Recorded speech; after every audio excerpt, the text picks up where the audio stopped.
nuestro segundo programa especial, en el que hablaremos extensamente de la historia de Malifox, junto con los Neverborn y los 10 Truenos, la otra facción con un extenso recorrido que ha moldeado el mundo tal y como lo conocemos, es el gremio de mercaderes. Lo que sabemos de la versión de la Tierra de este universo alternativo ha sido marginal durante años, salvo algunas pequeñas piezas de información repartidas aquí y allá. El suplemento para el juego de rol de Malifox, llamado Above the Law, ofrece por primera y rara vez un vistazo bastante completo a cómo el gremio se alzó como un poder mundial en los años transcurridos entre la primera y la segunda apertura de la brecha. Mientras que, en el caso de los Neverborn, nos encontrábamos con una narración imbuida por el misterio, la leyenda y el mito, que se remontaban miles de años atrás. El gremio es una organización reciente que ha manipulado los engranajes del mundo a lo largo del siglo XIX mediante herramientas mucho más mundanas: propaganda, chantajes, violencia desmedida y, por encima de todo, la economía. Esto podría dar la falsa impresión de que comprender sus orígenes ha sido más sencillo, pero no hay nada más lejos de la realidad. Hoy os traemos la historia completa del gremio de mercaderes y de cómo dominaron el mundo.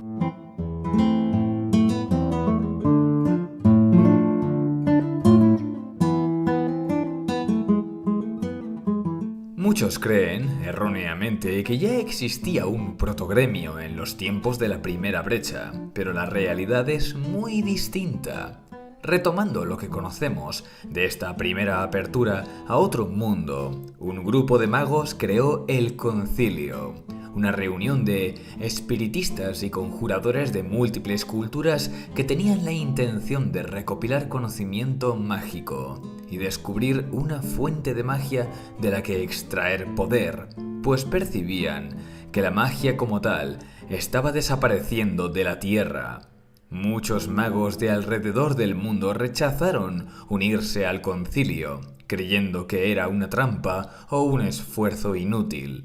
Pero todo cambió cuando, efectivamente, el concilio logró crear la brecha a un nuevo mundo en Santa Fe. Según los documentos hallados en este nuevo mundo, su nombre era y sigue siendo Malifox, con la caótica urbe de Malifox City en su centro. Aunque muchos magos del concilio perecieron en el ritual que abriría la brecha, los supervivientes obtuvieron un poder arcano sin igual, además de prestigio político debido al hallazgo en este nuevo mundo de las piedras del alma, un mineral que contenía magia, con el que era posible proezas nunca vistas en prácticamente todas las disciplinas, artes e industrias conocidas.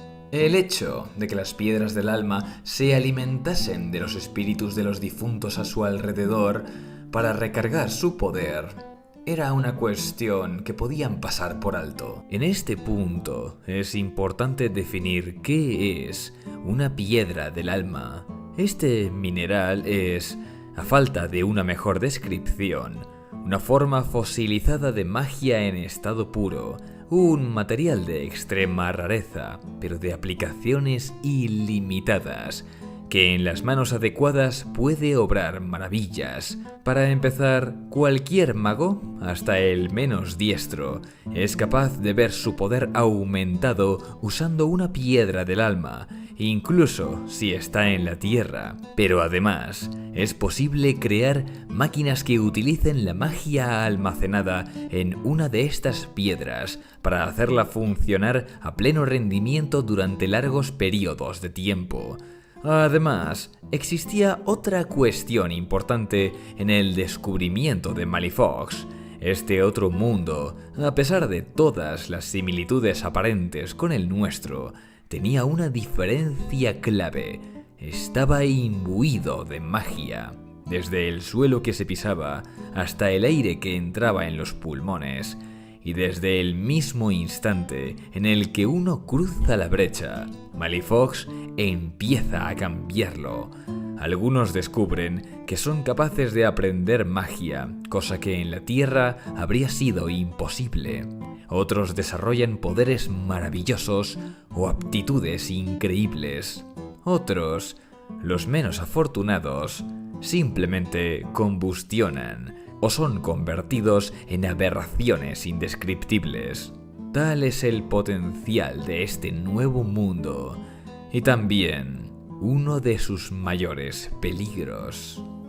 Como era de esperar, inmediatamente surgieron cábalas rivales, sindicatos y órdenes de magos cuya ambición era usurpar el poder que el concilio había logrado, por lo que estas cábalas empezarían a sembrar su influencia en las cortes de naciones europeas con el objetivo de socavar su poder y con el tiempo enfrentarse al concilio.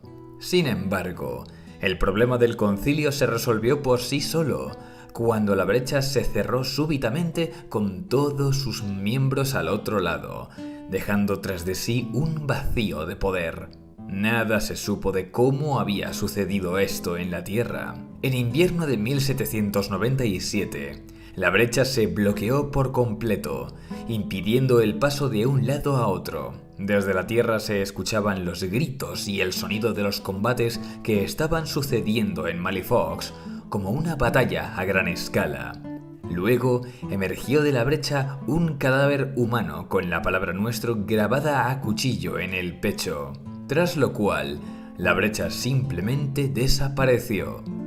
Con el suministro de piedras de alma cortado para siempre, las tensiones entre las grandes potencias escalaron casi de la noche a la mañana.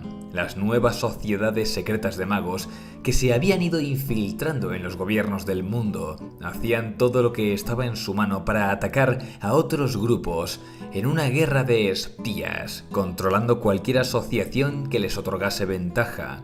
Desde sindicatos obreros a partidos nacionalistas, sectas religiosas o familias aristocráticas.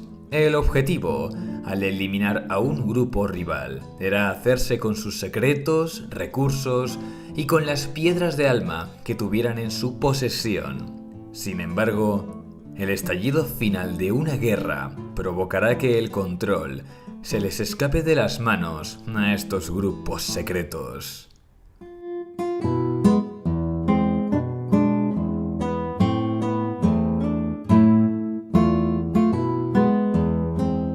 El inicio de la guerra ocurre con una revuelta en Bulgaria contra sus líderes otomanos, lo que desembocó en una serie de alianzas hasta que un conflicto que había comenzado en Europa devoró el mundo entero.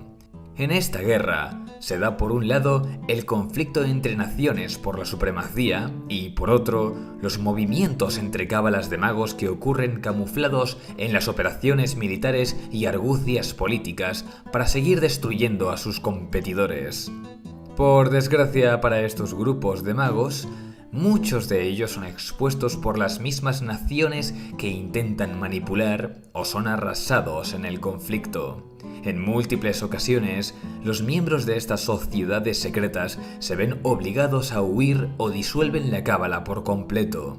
En algunos casos, los magos optan por ganarse el favor de la nación que tratan de controlar, ofreciendo su apoyo en el campo de batalla, lo que ocasiona las muertes de muchos conjuradores, simplemente porque la magia no te hace inmune a las balas y la metralla. Es durante la segunda mitad de la guerra que un grupo compuesto por miembros de antiguas cábalas que ya se habían disuelto se une para utilizar una nueva arma, la economía de guerra. En lugar de manipular desde las sombras con magia o tratar de conseguir el control de un país comandando sus ejércitos, este grupo comienza a ganar poder proveyendo a los ejércitos de las naciones beligerantes. Consiguieron el apoyo financiero necesario para construir factorías y contrataron a algunos de los ingenieros más brillantes del mundo, que destinaron a la investigación y desarrollo de armamento puntero que luego vendieron a todas las naciones en liza. Todo esto a cambio de capital en forma de divisas, pero sobre todo de piedras de alma. El grupo de magos incluyó en su cúpula jerárquica a notables banqueros y miembros de la aristocracia de toda Europa. En resumen, no trataron de conseguir el control de las naciones mediante el espionaje y la manipulación desde las sombras, sino simplemente enriqueciéndose a su costa. Durante los últimos años de la guerra, nace los Tres Reinos, mediante la unión dinástica entre Japón, China y Vietnam, que habían permanecido neutrales en el conflicto hasta ahora. Viendo a Rusia y a los Estados Unidos debilitados tras años de desgaste, trataron de expandir su territorio a ambos lados de sus fronteras, pero la superioridad tecnológica que el gremio les procuró a estas naciones les garantizó una victoria contra los Tres Reinos, viéndose obligados a capitular. Esta rendición marca el fin de las guerras del polvo negro. Poco después de este armisticio, esta sociedad que se había dedicado a acumular riqueza durante la segunda mitad del conflicto se presenta ante el público como el gremio de mercaderes, el cual ha sido capaz de acumular la inmensa mayoría de piedras de alma en el mundo. Esta sociedad jugó un papel clave en el armisticio entre naciones, al garantizar en sus tratados que arbitraría un intercambio de piedras de alma para que todos los países beligerantes tuvieran acceso a las mismas, al mismo tiempo que se hacía cargo de la responsabilidad de recargar la magia que este mineral podía contener. Todo por un módico precio, claro está. Al final del conflicto, las naciones que se han masacrado entre sí ven al gremio como poco más que una corporación mercantilista, un puñado de banqueros útiles para acabar con la guerra, pero incapaces de acumular verdadero poder político. Y es precisamente esa incredulidad lo que va a provocar que el gremio prácticamente domine el mundo en las décadas siguientes.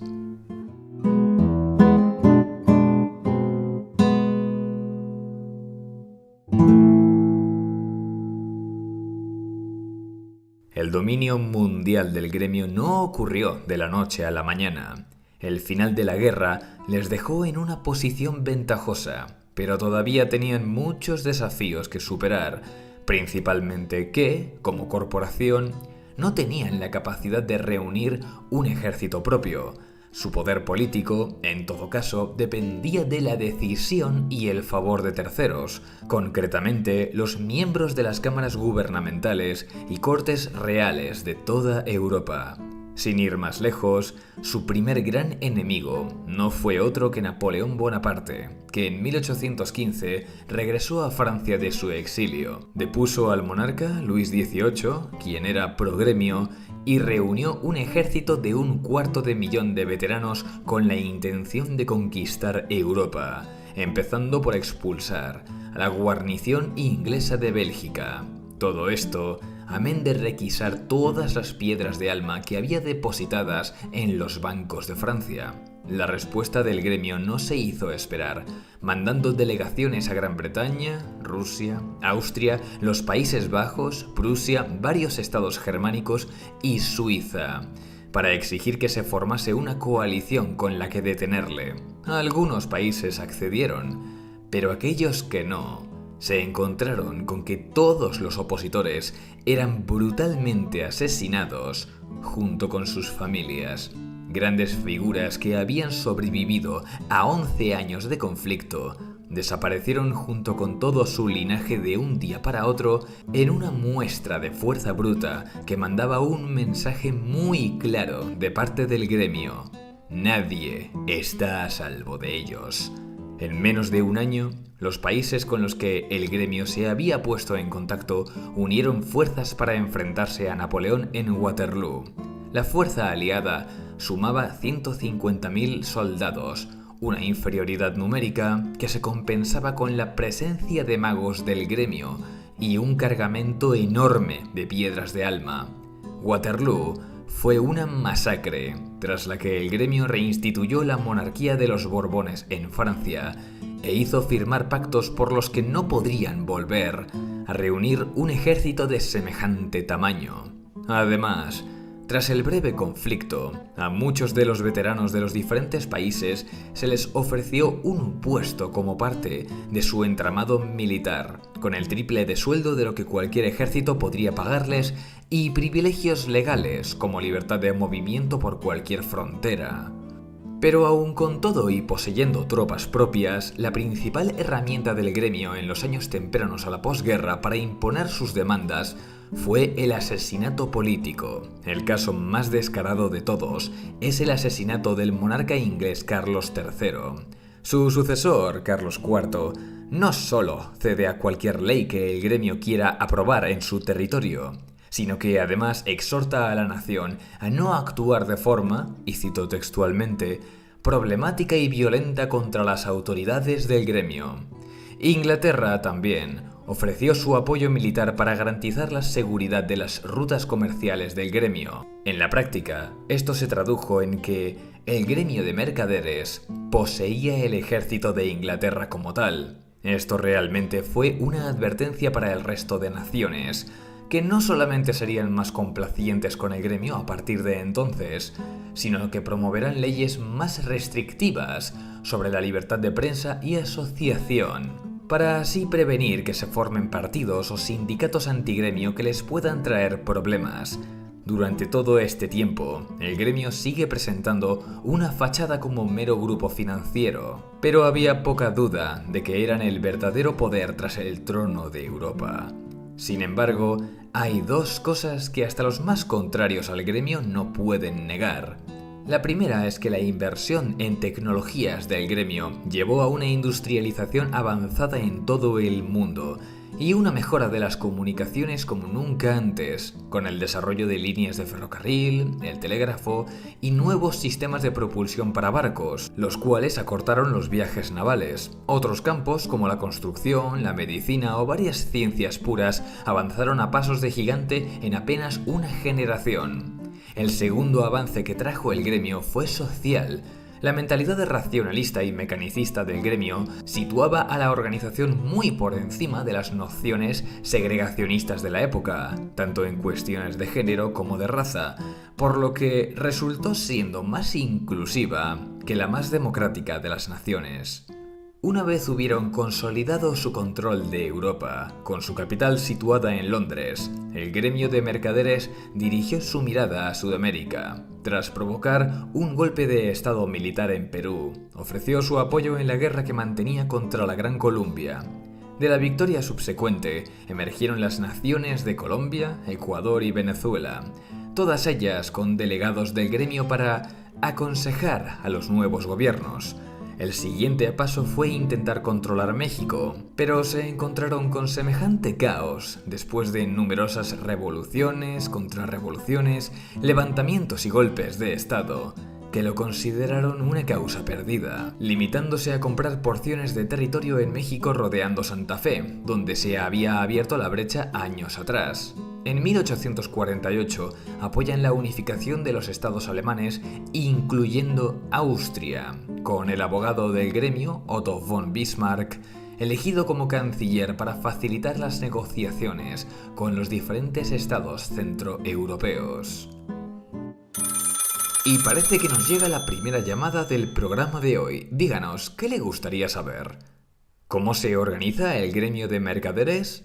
Muy bien. A grandes rasgos, el gremio de mercaderes se parece en su cúpula a una organización militar más que a una corporación.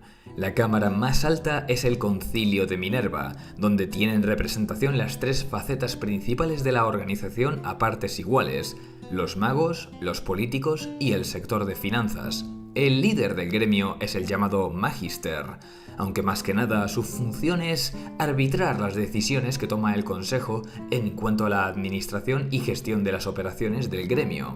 Por debajo de esto están las distintas oficinas del gremio. Las dos oficinas mayores son las oficinas diplomáticas oriental y occidental, los organismos de mayor representación del gremio que operan sobre grandes áreas geográficas dedicados a la negociación directa con los países dentro de sus esferas de influencia. Trabajando con cada una de ellas están las oficinas del teniente general y las comisiones de piedra de alma. La primera es la rama militarizada del gremio, que organiza y lleva a cabo las operaciones que requieran de una demostración de fuerza, ya sea con actos encubiertos o con despliegues de tropas, entre un abanico muy extenso y variado de misiones, dependiendo de su envergadura y de si al gremio le interesa que se sepa que ellos son los responsables. En cuanto a la Comisión de Piedras de Alma, es la que gestiona los intercambios y fechas de devolución de las piedras de alma, y a partir de 1897 también se encargan de la clasificación y registro según van llegando de Malifox, además de encargarse de su recarga, lo cual les da una reputación siniestra. Tal vez penséis que son un puñado de contables, pero tened esto en cuenta. Un retraso por parte de un país en la devolución de piedras de alma es considerado un acto de guerra, así que hay que tratar de no enfadarles jamás. Por otra parte, la rama financiera que ha dado al gremio la inmensa mayoría de sus ingresos a lo largo de las décadas se organiza desde la Comisión Mercantil, dedicada a la producción, distribución y marketing de un catálogo de más de 600 páginas de productos que abarcan un amplio abanico de manufacturas y materias primas, traducido a una docena de idiomas. Y finalmente, hay dos oficinas que se encargan del control de los dos territorios pertenecientes al gremio. La oficina del Virreinato es el organismo de gobierno de Santa Fe, donde protegen la brecha y controlan el personal y mercancías que entran y salen de Malifox. También ahí es donde se entrenan las tropas del gremio y se almacena una enorme cantidad de constructos de combate y artillería pesada, para prevenir que cualquier nación que pretenda hacerse con la brecha se encuentre con una resistencia implacable. El otro territorio perteneciente al gremio es Malifox, que controlan mediante la oficina del gobernador general.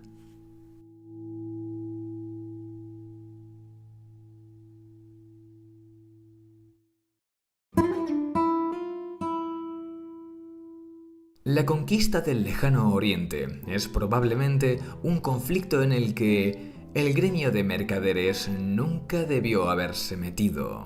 En Europa habían tenido una posición ventajosa al finalizar la guerra, y las estrategias cortoplacistas de eliminar a la oposición, siempre y cuando tuvieran el apoyo de políticos y monarcas locales con los que sustituirlos, había funcionado. Pero pasa y resulta que estas condiciones no se daban en los Tres Reinos y la India. El gremio no poseía presencia alguna en esta región del planeta, pero su necesidad de dominar el Océano Pacífico y el Mar Índico los llevaría a un conflicto que creían que sería rápido. Después de todo, si las grandes cortes reales de Europa habían caído, ¿qué amenaza podrían suponer unos países subdesarrollados tecnológicamente? Ahora lo sabréis. La estrategia inicial del gremio esta vez iba más allá de solamente usar el asesinato selectivo. En esta ocasión demandaron acceso a los puertos de la India a la dinastía Sikh, ante cuya negativa bombardearon el puerto de Bombay con sus propios navíos y entraron a las bravas con un ejército, tomando posesión de las principales ciudades del subcontinente con rapidez y obligando al Marajá a firmar los acuerdos a punta de pistola. Los Tres Reinos fueron los siguientes, con una ofensiva que sometió Japón y Vietnam, mientras que China se resistió más que nadie. China fue invadida tanto por la frontera con India como por mar, pero la rendición no llegó en más de 2 años. Temiéndose que el conflicto se alargase, mostrando así la debilidad del gremio, recurrieron a la estrategia habitual de secuestrar a la familia del emperador en China, que firmó la rendición bajo amenaza en 1853. A pesar de esto, el gremio procedió a asesinar tanto a la familia imperial de los Tres Reinos como a la del Marajá, destinando tropas permanentes en 2 países inmensos. Desde el comienzo de la ocupación hasta los días más recientes, tanto las tropas como los dignatarios del gremio sufrirán ataques de grupos rebeldes, especialmente en China, orquestados por la familia Katanaka. Durante las décadas posteriores, el gremio capitalizó sobre múltiples patentes para aumentar su poder económico y político, Sembrar el miedo y la paranoia en la aristocracia de toda Europa había bastado para imponer sus demandas de forma inmediata, pero pensando en la estrategia a largo plazo, pudieron comprobar que era mucho más fácil manipular mediante el mercado. Siempre a la vanguardia de nuevas tecnologías, prácticamente se puede decir que el gremio supuso el fin del sistema feudal y la implantación del capitalismo moderno. En algunos sectores industriales, el gremio poseía monopolios y oligopolios, cuyas redes clientelares se extendían a ambos lados del Atlántico. A esto hay que sumarle que sus mercancías viajaban libres de aranceles. Para la segunda mitad del siglo XIX ya ni siquiera necesitaban hacer uso de la fuerza bruta. Bastaba con un embargo o una negativa a negociar con un determinado país para que empresas de la competencia desaparecieran o amenazase con provocar levantamientos obreros o campesinos que paralizasen la industria de un país o de sectores clave. Era una forma de coacción mucho más civilina y eficiente. Más allá de esta fachada y de todas sus maniobras comerciales y políticas, no debemos olvidar que el gremio se fundó como una cábala de magos, a la que se le unió personal de la banca y de la nobleza de varios países. Uno de sus principales objetivos seguía siendo la experimentación mágica. Por descontado que durante todo este tiempo también llevaron a cabo iniciativas arcanas, siendo la más relevante sus repetidos intentos por reabrir la brecha. Probaron a replicar el ritual que el concilio llevó a cabo un siglo atrás, construir algún tipo de tecnología de portales o cargar el sitio del ritual con piedras del alma, pero nada funcionó.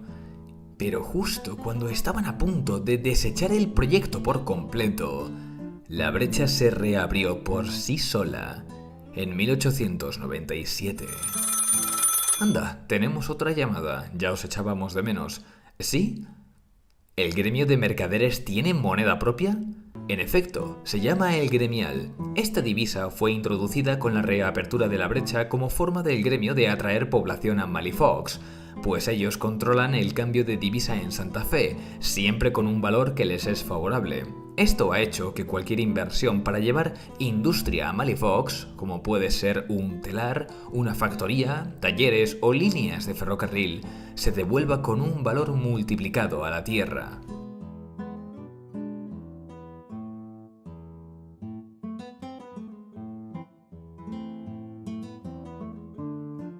Existe algo terriblemente irónico en que la brecha se reabriese.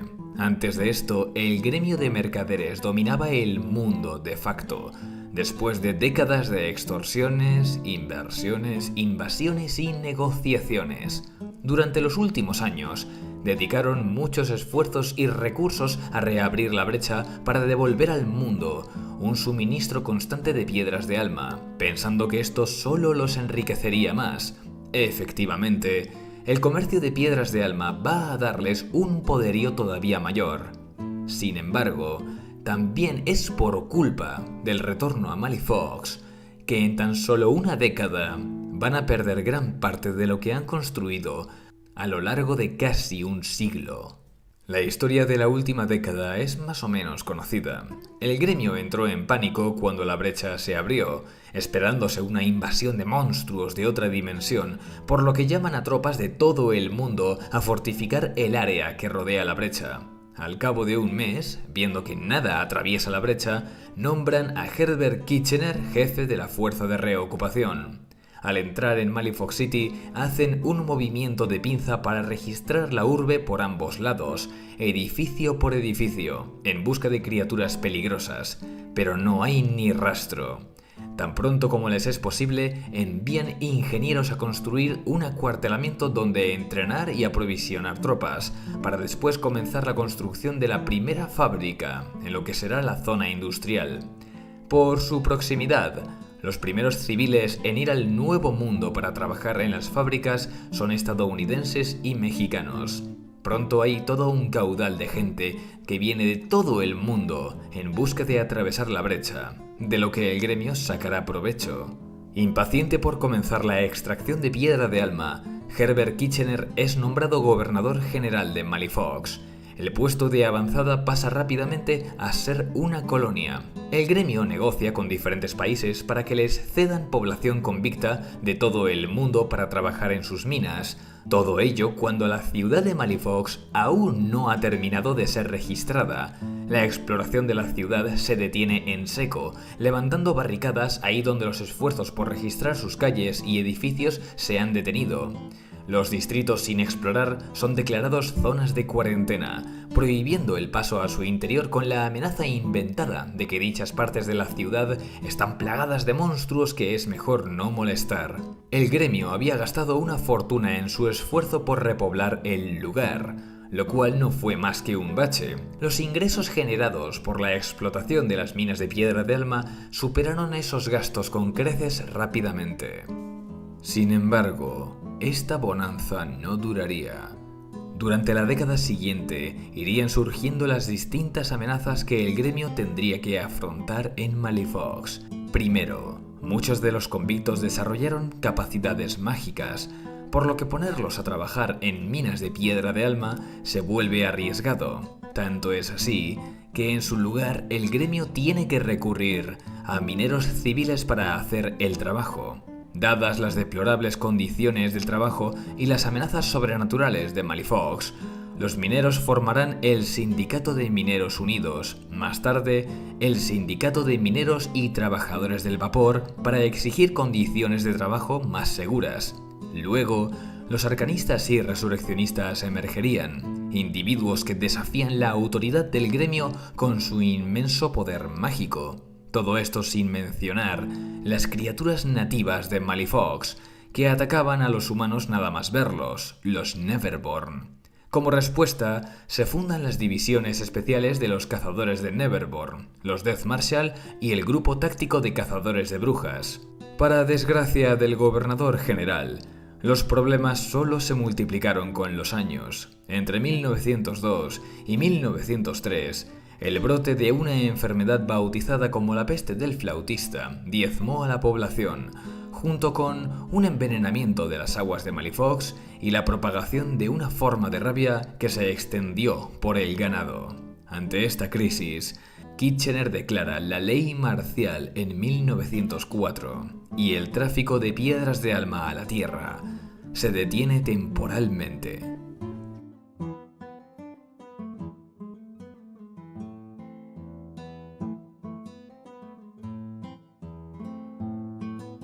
La declaración de la ley marcial y la detención en seco de las piedras de alma es un golpe tremendo al gremio, que se suma a la pérdida del monopolio de la venta de piedras de alma, gracias al contrabando que otras organizaciones rivales estaban llevando a cabo, concretamente los arcanistas y el sindicato del crimen conocido como los 10 Truenos, que es en realidad la familia Katanaka de los 3 reinos bajo otro nombre.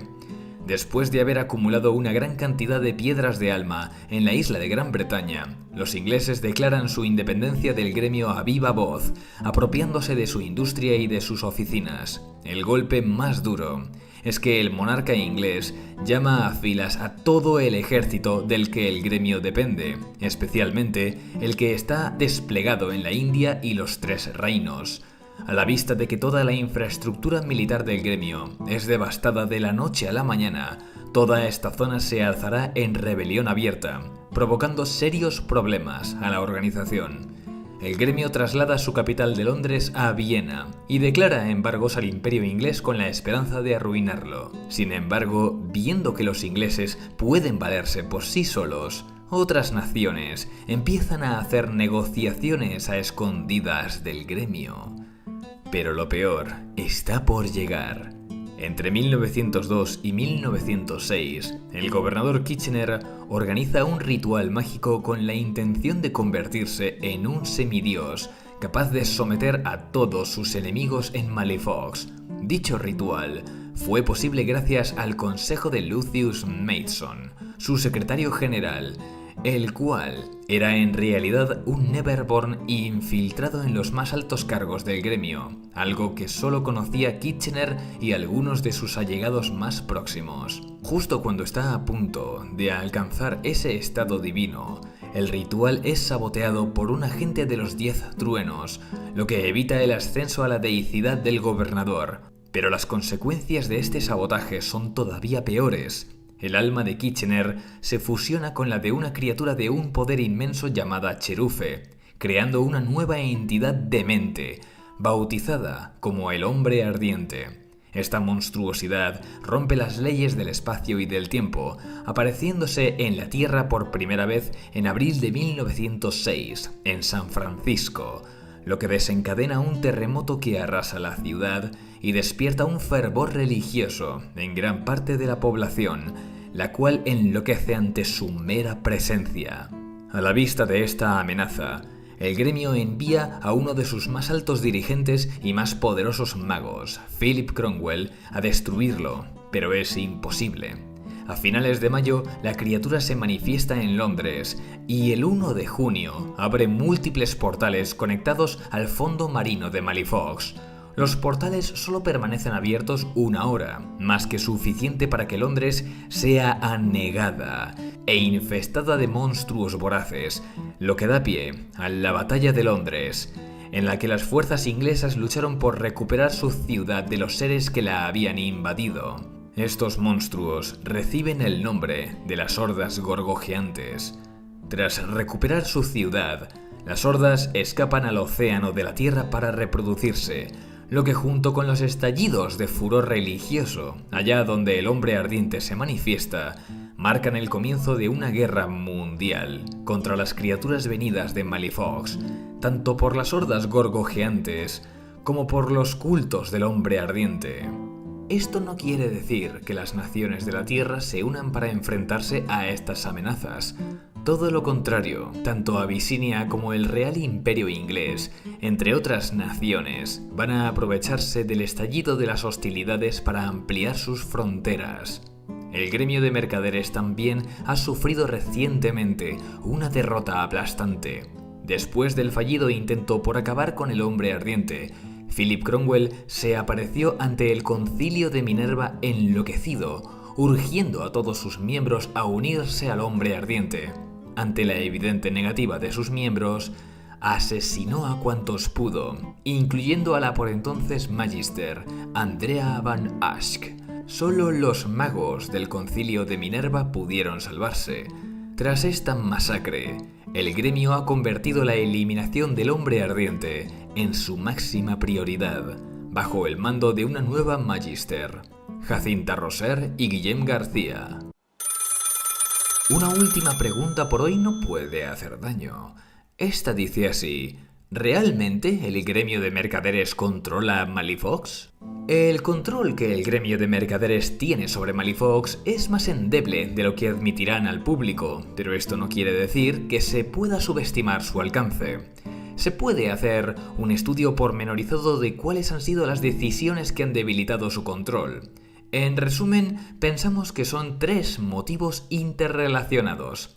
El primero es que las ansias de explotar las minas de Piedra de Alma y tener un mayor margen de beneficios llevaron a dejar la colonización de Malifox City a medias, y a las penosas condiciones de trabajo de los mineros. Dejar distritos enteros en vigilar permitió que a lo largo de los años se convirtieran en un hervidero de escondites para criminales, monstruos y experimentos fallidos de los resurreccionistas, hasta el punto de que ahora es imposible sacarlos de ahí. En cuanto a los mineros, las malas condiciones laborales han llevado al ascenso del sindicato y, por extensión, de los arcanistas.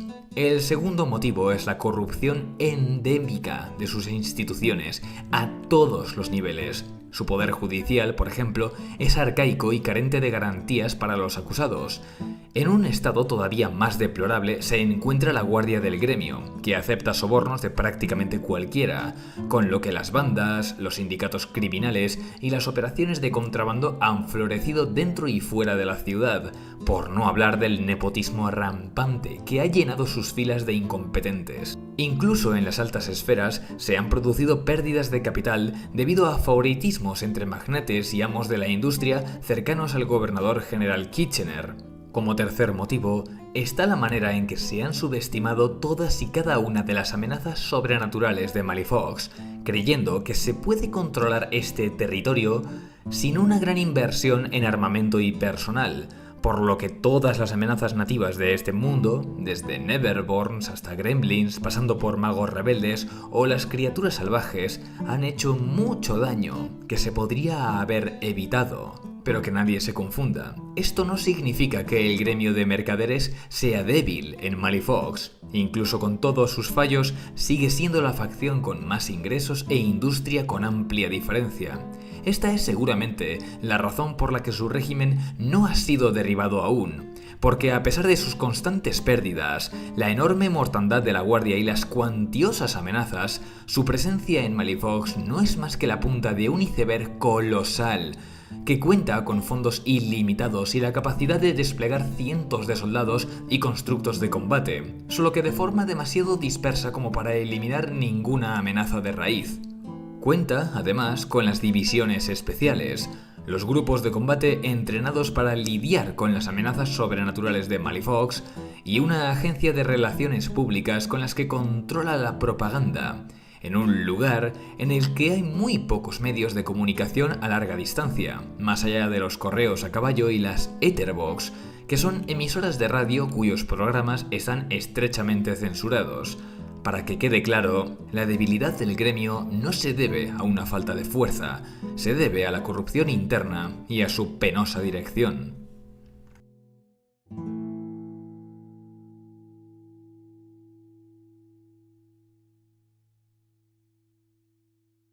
Con el nombramiento del segundo gobernador general, Franco Marlowe, Malifox está viviendo un extraño periodo de estabilidad, aunque no se encuentra ausente de enfrentamientos entre sus facciones.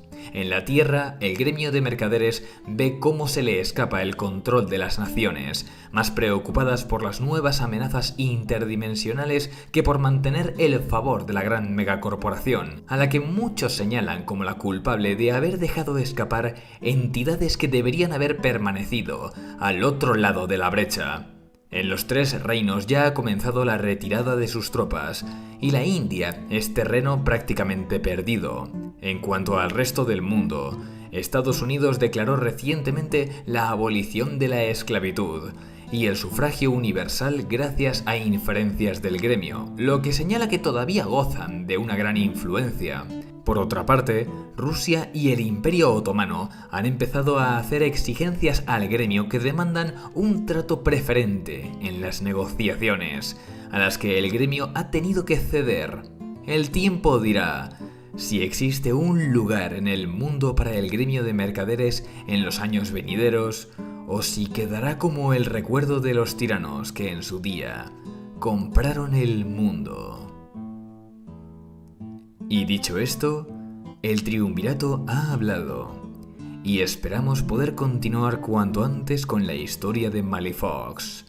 Sin embargo, primero hemos de hacer una visita al otro lado de la brecha. Os deseamos a todos una feliz tarde. ¡Chao!